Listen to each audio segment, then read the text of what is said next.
It's News Talk 580 1059 KMJ. Welcome to the Marc Kapetan Show. This is attorney Marc Kapetan, your host.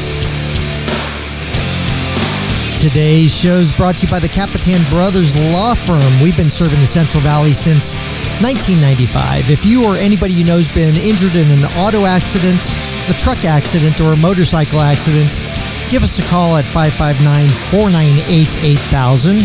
Or if you've been arrested or cited for a criminal offense, call us at the Kapetan Brothers Law Firm. 9 to 5, Monday through Fridays. You could call me on the weekends.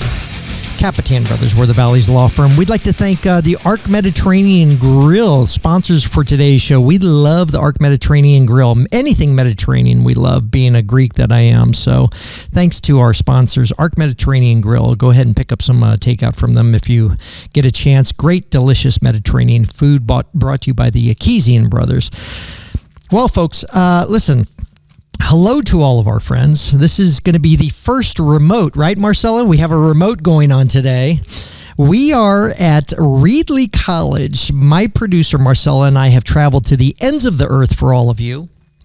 Not quite maybe the ends of the earth, but actually to Reedley, California, which is about 40 minutes from Fresno. We are here for the Science, Technology, Engineering, and Math Conference, also known as the STEM Conference. And we are here specifically to meet our next guest who has truly traveled to the ends of the earth and beyond, into the great unknown that we call outer space to fulfill a childhood dream.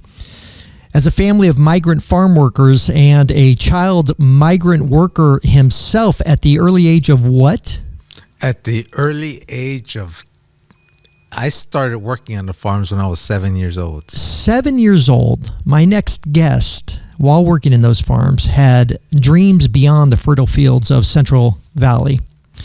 With the encouragement of an elementary school teacher, the teachings of his father, and the guidance and support of his loving wife, Adele, right? Adela. Our next guest turned his lifelong dream into a reality when he was selected to be part of the crew of STS-128 on the Space Shuttle Discovery and spent 13 days in space. His life was the subject of a 2023 film entitled A Million Miles Away, starring Michael Pena, primarily based on his autobiography, Reaching for the Stars, the inspiring story of a migrant farm worker turned astronaut. He is the father of 5, a public speaker, regent of the University of California, and now a farm owner himself. No longer picking for the El Jefe. He is the El Jefe. It's an honor to meet him. I'd like to welcome to the Marc Kapetan Show engineer and astronaut, José Hernández. Welcome, José. Thank you, Mark. Happy to be here to spend a few minutes talking about my journey to the stars, and in hopes of we inspire folks to reach for their own stars. Well, and okay, so let's start right there. Who was your inspiration then? Well, you know, when I was a kid, unfortunately, I'm old enough to remember the first run series of Star Trek. You know, William Shatner, Leonard Nimoy. Yeah. And so that kind of captivates your imagination. Absolutely. But it wasn't until I was 10 years old that I'm watching our black and white TV one December evening, and they preempt programming and show the very last Apollo mission. Oh, wow. Apollo 17, and it was none other than Gene Cernan walking on the moon. Yeah. And I was just mesmerized. I would go outside. It was a cold December evening. I would see the moon almost full, come back inside, listen to and see the reporter, Walter Cronkite, and see astronaut Cernan walking on the moon, talking to Mission Control Houston. And, you know, he's the very last man or very last person to walk on the moon, right? Walk on the moon. Ain't that crazy? Yeah. Did you ever meet him in person? You know, but we had a mutual admiration. He knew of me. He had retired when I got selected. Yeah. And he would always send, you know, nice messages through friends. I would send it back. And I said, you know, one day we're going to meet. And he said, yeah, we are, all that. And then, unfortunately, he passed away. Oh, so you couldn't meet your hero as far as that was concerned. Exactly. Yeah, you know, I remember those days of black and white TV. I'm sitting in Alexandria, Virginia, and it was I think it was the touchdown of Apollo 13. because it was just such a big event. Yeah, splashdown.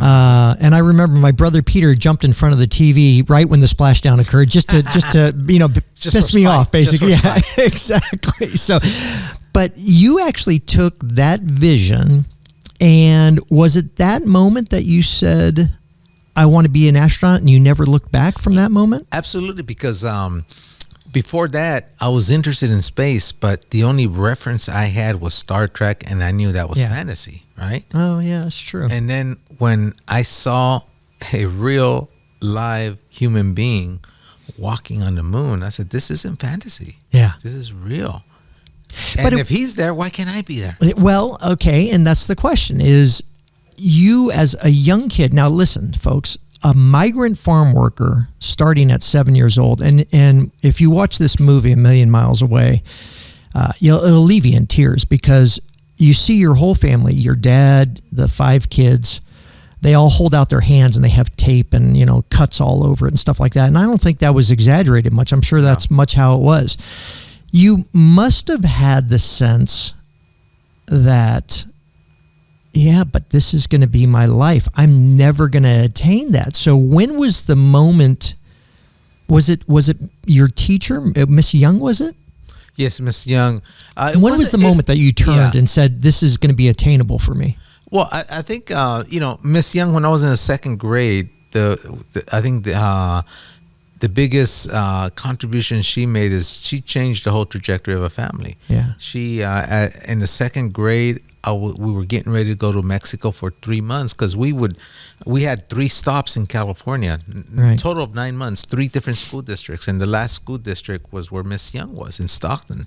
And so real quick, because like I was a military kid, and so every year we'd be in a different school. You're saying every month or so you'd be in a different school? 3 school districts in 1 school year, and then we would get 3 months worth of homework, and we would home study in Grandma's kitchen in Mexico. And is there a program that allowed you kids to go from school to school like this? You just did it on your own, huh? No, this was the 70s. Yeah. I mean, we would, the schools weren't synchronized, so So sometimes you repeat what the other school's doing, and sometimes there's a big gap that you don't know what's going on, because you miss a big part of it. Teaching in English or in Spanish? In English. There was no ESL, English as a second language teachings over there. You were thrown in with the fish, and you learned, right? And you learned, absolutely, on your own, But you kept on coming back to this one teacher, Mrs. Young, and she was the one who inspired you. Yeah, well, I'm the youngest of 4, so she had my 3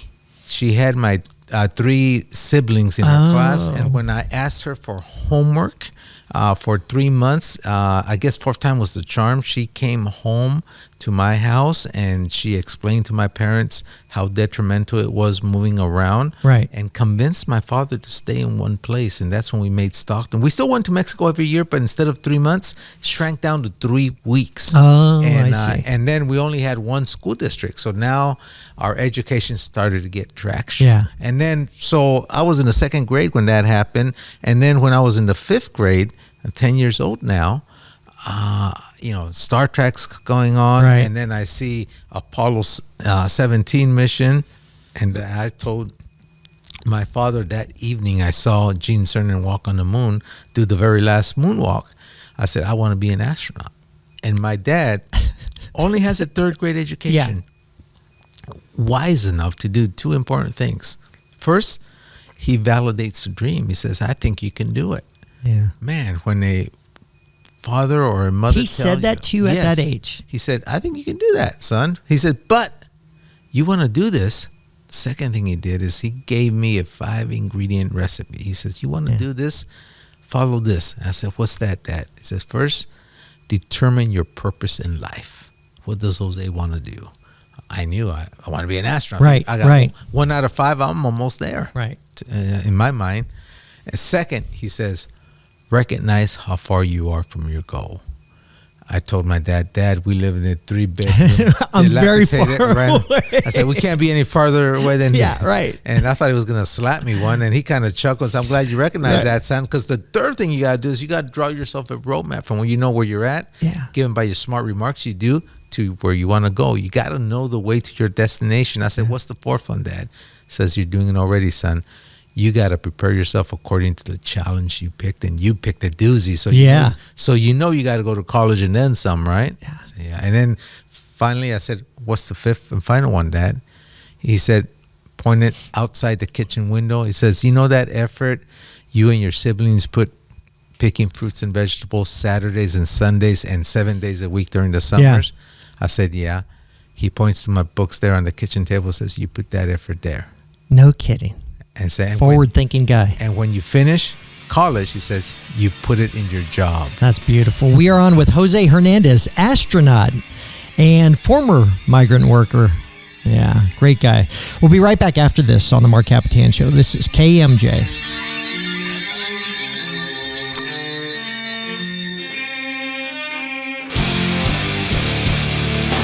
This is KMJ at KMJNow.com or wherever you stream. Welcome back to the Marc Kapetan Show. Folks, you know the drill. If you've been injured in an auto accident, truck accident, or a motorcycle accident, give us a call at 559-498-8000. Or if you've been arrested or cited for a criminal offense, call us 559-498-8000. Kapetan Brothers, we are the Valley's law firm. Folks, I'm not going to hide this. We are on with José Hernández, an astronaut who just told us the most beautiful tale about his teacher meeting his father and convincing him to let Jose fulfill his dreams. José Hernández, who was on STS-128 on the space shuttle. Basically, your teacher, Mrs. Young, who is your elementary school teacher, went to your dad and maybe not played a trick on him, but played into his fatherly role and allowed him to sort of agree with her that the idea of moving around is a bad idea, and she used an analogy. And the analogy, yeah. Well, even before that, she came because I'm the youngest of four, and she had prepared 3 months worth of homework for my older siblings. And when I asked her, I need 3 months worth of homework, fourth time was the charm. She said, tell your parents I'm going to come home and talk to them. Yeah. So I ran home that day scared because, as a Latino, you don't want a teacher to come to your house. Right. Were you the teacher's pet, basically? Kind of, yeah. I was. And so I went home, and the teacher came 20 minutes later, and my parents don't speak English. Miss Young didn't speak Spanish. So I was the official translator. So I remember this conversation quite vividly. Yeah.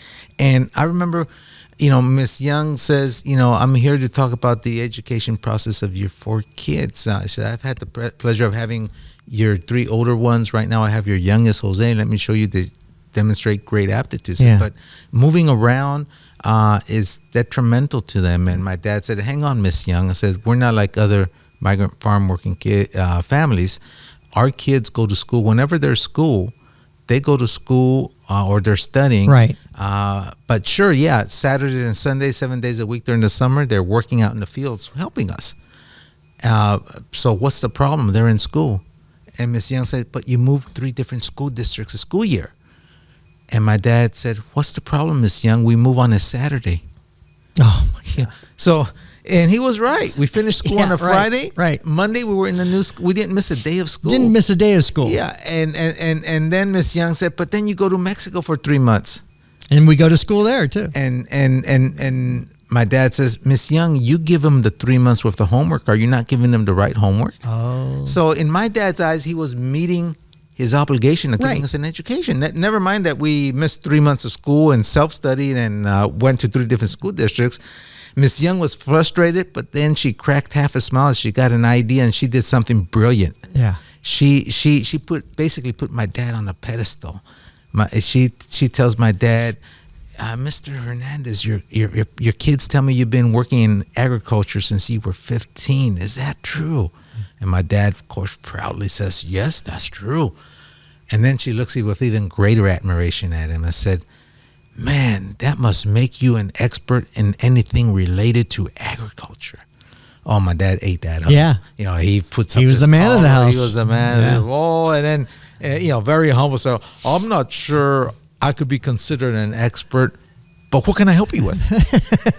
Doesn't see the setup coming from Miss Young. Exactly. Okay. And Miss Young says, well, I have a problem that hopefully will help both of us. It's agriculture related. And my dad says, okay, well, let's hear it. She says, Mr. Hernandez, imagine I give you a fruit tree in a potted plant. And my dad said, thank you. What do you want me to do with it?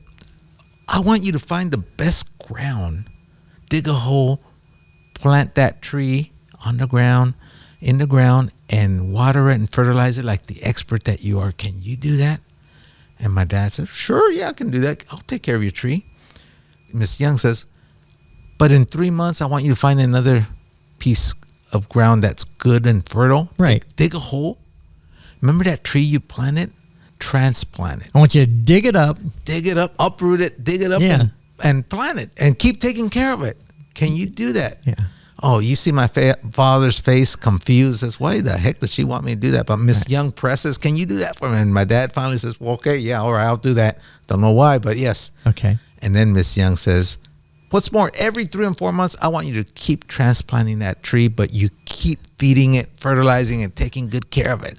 Then she looks at him and says, you who are an expert in agriculture, what happens to that tree in the long run? And my dad knew the answer. Yeah. He immediately says, well, Miss Young, the tree's not going to die because you're feeding it.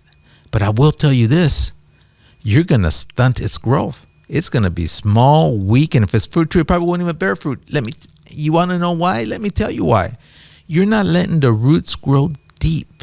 A tree needs to be in one place for the roots to grow deep, and then for theatrical measure, he raises his hands so the branches can grow big and strong. And then you can count to 2 seconds, Mark. His facial expression changed to one where his hand got caught in the cookie jar, and he lowers his hands, and I give a lot of credit to my dad.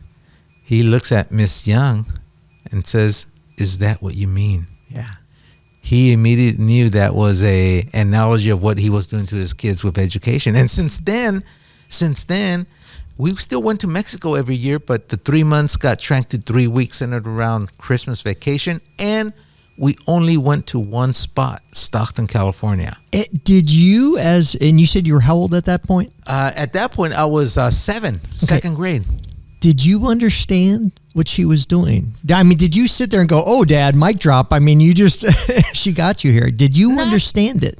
I understood that being in one school was better than moving to 3. Yeah. But I didn't understand the magnitude of what she did. Okay. I don't think she understood the magnitude because she changed the trajectory of a whole family. Well, and because we were talking that, a lot of the farm workers that we have coming in the office, we've heard this over and over and over. It's changing nowadays, but it typically would be, if it's good enough for me, it's good enough for my son.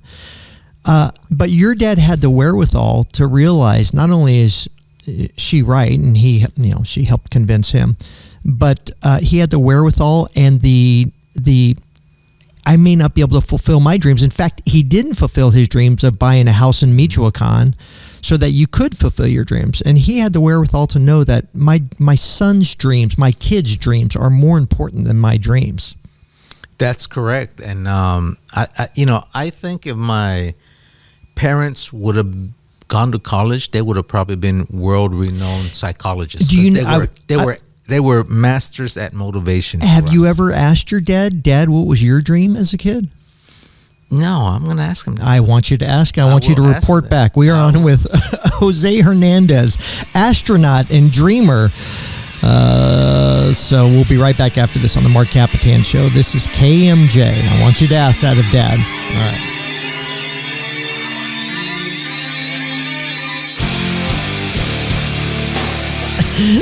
It's News Talk 580 1059 KMJ. Welcome back to the Marc Kapetan Show. KMJ at KMJnow.com if you want to check the podcast.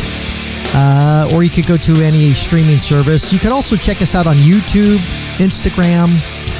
Thanks to the Arc Mediterranean Grill and the Akizian Brothers. We love the Akizian Brothers. Delicious dolma. By the way, Marcella, I had lunch there this last week with John Sotelo, my drummer.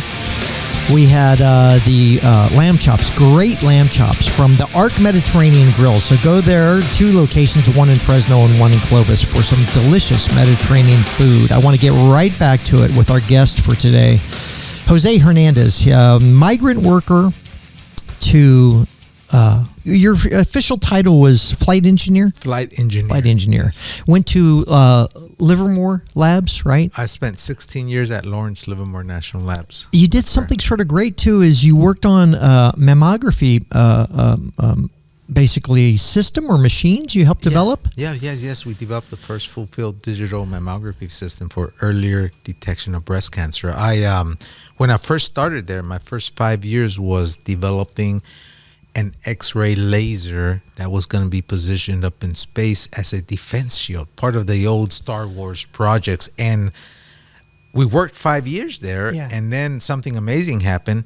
The Soviet Union broke apart. Remember that? Yes, I do. And so justification for grandiose defense projects like that went by the wayside. So there were 200 of us working on this project, X-ray laser. And what happened was that the lab has 12,000 people, so it's easy to find another job. And that was our directive. It says document your work and go find another job within the lab. And everybody did that except two of us. And I was the reason why two of us didn't do it, because I refused. I said, man, I spent 5 years in this project and I developed some pretty good tools doing modeling, 3D modeling using Monte Carlo techniques that characterize how X-rays interact with matter in 3D. And I showed this to my boss, and my boss said, man, it looks like you got the answer to a question we don't know. He says, I have funding for 6 months to shut this project down. Right. Stay with me and we'll find out what the question is. And you know what that question is? What? Is how do you build the first full-field digital mammography system? And so the system was already developed for defense technology. Yes. Did they instantly know that it could be repurposed for this, or was that the question that we have to figure a way to repurpose it? Right, that was the question. 198 people took the easy way out and found another job completely unrelated to what they were doing. I thought I had invested 5 years, and I said, when there's adversity, you need to look for opportunity. Man. And so I said, I know I can use this for something else. Is the system still in place? Yeah. We ushered in the whole era of digital medical imaging. God, can you listen? Okay, let me ask you this then. Do you cite being a migrant farm worker going to space as the biggest accomplishment of your life? It's got to be saving millions of lives. Exactly. It is saving millions of lives, because this device, has been credited with saving millions of lives since its inception in the early 90s. And Lawrence Livermore Lab, i.e. myself and Clint Logan, who was my boss at the time, we ushered in the era of large area medical digital imaging. That's a beautiful thing. Yeah. Take off the NASA outfit. Exactly. Put on the doctor's outfit. And in those days, things have changed since then, but we filed for patents. Yeah. And in those days, all the patents goes to the government, because you work for the government. Nowadays, it's split 50-50. But I mean, if they had the 50-50 thing, we would be doing this from Cancun. Oh yeah, Mark. Yeah, on your yacht. On my yacht, and you Do would you be get my guest. anything from that? No. Oh, nothing. I got $1 for the patent. $1. The government sends you $1 when you get awarded the patent. Marcelo, sounds like a lawsuit. Remind me when we get back to the office, okay? Oh my God. Okay, let's get to the space thing. I believe me, I think that was beautiful. When I read that, I thought that was the most. I hate to tell you, I have a former secretary going through it right now. Yeah, and that part's not even in the movie. That whole storyline. I know they do have the part where you find an anomaly in the laser, accuracy. Yes, and they finally figure out that you're not the janitor there, right? Yes. Was that true? Had the keys. Yes, that was true. Hey, another thing with Miss Young, your teacher, was it true that she actually saved the drawing of the rocket ship? No, that one was a little exaggerated. I figured the drawing didn't make it. The drawing didn't make it, but she made it. She was. I went and I had NASA look for her, and she had just retired. And when we blasted off, as I mentioned earlier, I'm not sure if I mentioned it earlier, but you only get 100 people, and for Latino families, which of your cousins? Make it, right? But I had six other crewmates where I can siphon off invitations, and she was sitting right next to my parents when we blasted off. So there were 99 Hispanics and one Korean lady there.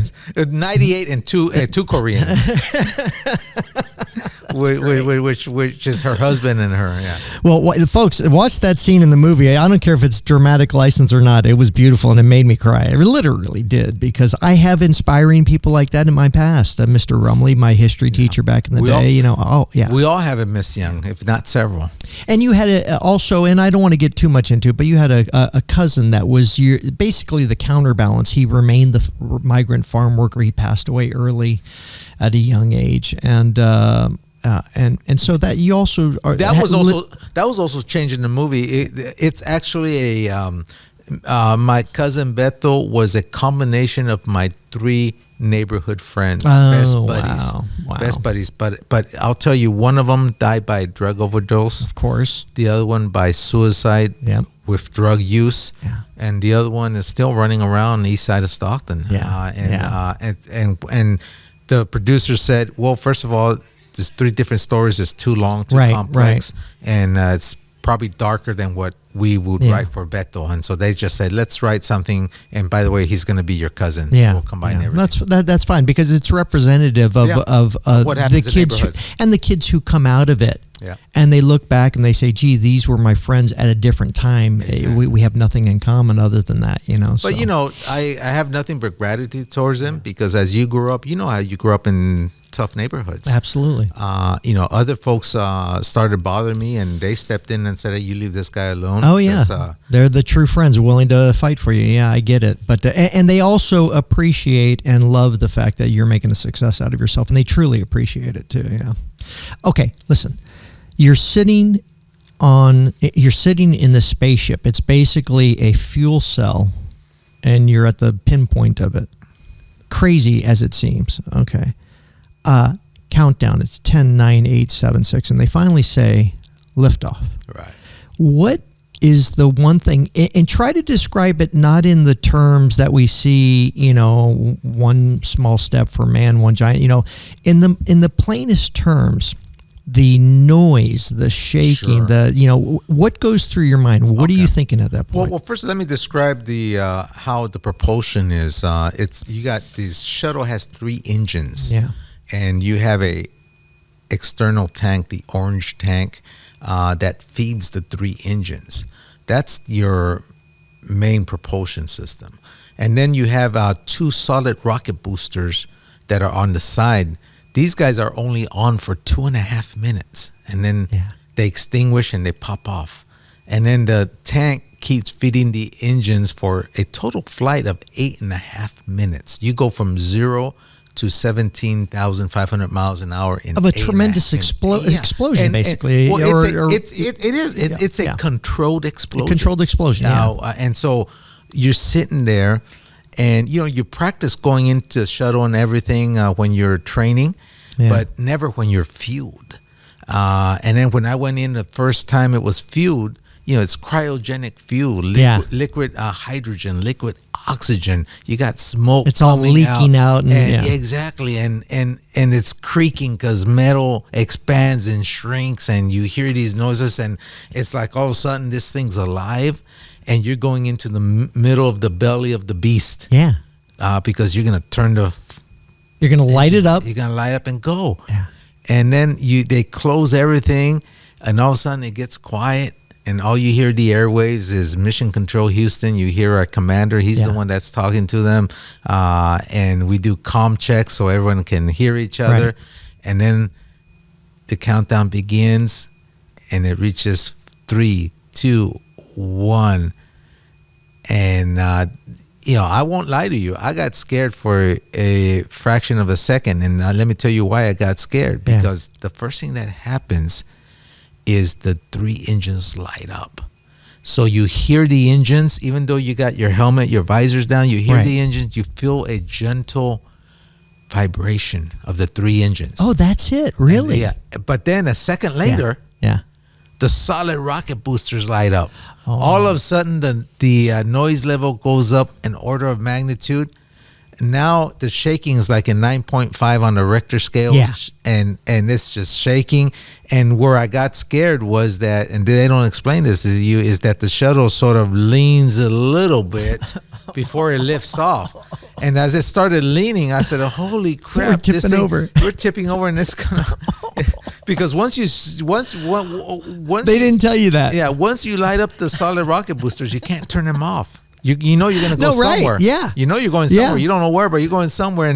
But just as you sort of figure out what the heck's going on, then you feel the push in your back, and that's liftoff. And then that's when your muscle memory takes over. I'm the flight engineer, so I have to hawk all 10 displays that my 2 pilots in front of me have. Right. And most important of all, I'm sitting right behind him, and I'm the one that has the panoramic view on the way up and on the way down. So it's pretty awesome. Did you tell them, hey, you may want to warn somebody next time? All right, we got to go to a commercial. We are on with José Hernández, Space Shuttle astronaut. We'll be right back on the Marc Kapetan Show after this. Welcome back to the Marc Kapetan Show. We are on, we're going right back into it with José Hernández, Space Shuttle astronaut and former migrant farm worker. Listen, Jose, I wanted to get right back into it because I want to talk a little bit. You talked about space. Give me one of the first impressions. What was the weirdest thing? What was the one thing that you said, well, gee, I didn't expect that when you got up into space? Unscrewing a screw. What? Unscrewing a screw. Okay, explain that. Well, one of the first things that we're trained on is, hey, you're going to have to change the cabin air filter every 3 days. Okay. And it's 4 screws, and the screws are attached so that you can't even lose them. Yeah. A blind monkey can do it, right? But we train and we repeat and I said, this is dumb. Why are we repeating it? So anyway, we get up into space. And I unbuckle my seatbelt. I look at my to-do list, my timeline, and sure enough, the first thing that I have to do Unscrew the screw. is change cabin air filter. Yeah. So I go. I say, okay, I know where Phillips screw is. It has Velcro and it's in the toolbox. So I go, float over there, grab it, just like training. Right. I go and then I go to the panel L4, just like training. There it is. There's the 4 screws, and so I put the screwdriver in the screw and I Give it a wrench. And I forgot about the second law of motion. Jose starts spinning. For every action, there's an equal and opposite reaction. Yeah. And I didn't realize. I looked around. I was so embarrassed. I said, how the heck am I going to unscrew this screw? Then I saw some gray tape on the bottom. Yeah. And I removed it, and it's foot loops. Foot loops, yeah. And so obviously you got to put That's the foot loops in. funny. And so I remember when I said, when I get back, I'm going to rip a new one to those trainers because I found a deficiency in training is what I said. So, but first, before I rip a new one, I'm going to go to the trainer and make sure they don't have that. That's funny. And I went to the trainer, the 1G trainer at Johnson Space Center, and sure enough, they had it. But I still say it's still deficiency because they didn't point it out. They didn't point it out until you need to use this. So we have a debriefing. Everybody, my crewmates and the trainers, right? And that's the point where you say, "Hey, can we improve things?" Yeah. And I said, "Yeah, I got one." I said, "What's that?" Oh, cabin L4 undoing the screws. This is what happened to me. You guys need to point that out. And they just started laughing. They probably do that on purpose. Exactly. They say, yes, we assign this to a rookie every time, and we always get them on it. So I said, oh, man, I've been had. So. All right, you come back down, 13 days in space. It's got to be just tremendous. We had an extra day. Oh, an extra there day. you go. Not like the latest, the astronauts that were up there for 9 months or whatever. No, we just had an extra Is that a blessing, or would that be a real bear to do? I think it would be a blessing and a bear. Okay. I mean, I think 3 months is a sweet spot. Yeah, sweet spot. There you go. Well, next time. Okay, you come back down, and it's like when I went parachuting. You look up in the clouds and you go, oh my God, I was up there. Now, mind you, you're in space, for God's sakes. You come back down. Does the wife look at you and go, yeah, take out the trash? I mean, is there a change in you and a change in the family? Where you sit there? No. It's just your dad, Jose. I'll give you a couple examples, and some of them were alluded to in the movie. Yeah. When I first put on this blue flight suit, one of my daughters, my youngest girl daughter, was 5 years old, and I was at mom's, full body mirror, and I was kind of doing my hero pose, playing with the zippers and all that, yelling out to infinity and beyond. If it was my wife, I would have been embarrassed, but it was my 5-year-old kid, right? And I said, she stopped and she looks at me, and I said, she's gonna come and hug me and said, Dad, I'm so proud of you. You're my hero and all that. But she stands there, and she turns her head one way, turns her head the other, points to me, and she says, "You look like Papa Smurf." Tell you about getting grounded. From then on, this was not my flight suit. When I looked for it, I said, "Where's my Smurf suit?" Oh, that's funny. And then the other one was my wife had a restaurant. Yeah. And then Tierra Luna, right? Right outside of Johnson Space Center. Exactly. And the first time I supported a launch, I flew a T-38 to Kennedy Space Center. I ingressed the crew. I watched my first launch from very close, and then I got back on the jet, came back home. It was around lunchtime. I said, I'm going to go and tell my wife at her restaurant all these great things. And so I'm telling her all these things, and then she's kind of like blowing me off. And I say, hey, you're not even paying attention. What's going on? She said, "Oh, I'm sorry." She says, "What are you doing for the next hour and a half?" I said, "Well, I don't have to be in the office. I wanted to eat lunch." Right. Can you help me wash dishes? Wash dishes. Because the dishwasher called in sick. So there I am scraping beans and rice off of plates. After, that morning at 5 a.m, I was in the most sophisticated machine ever built by man. And here I am now. Preparing for your astronaut space flight, honey. Exactly. So. Listen, I'm sure it's pretty representative. She was your encouragement too, though, right? Oh, yeah. She, I was ready to give up.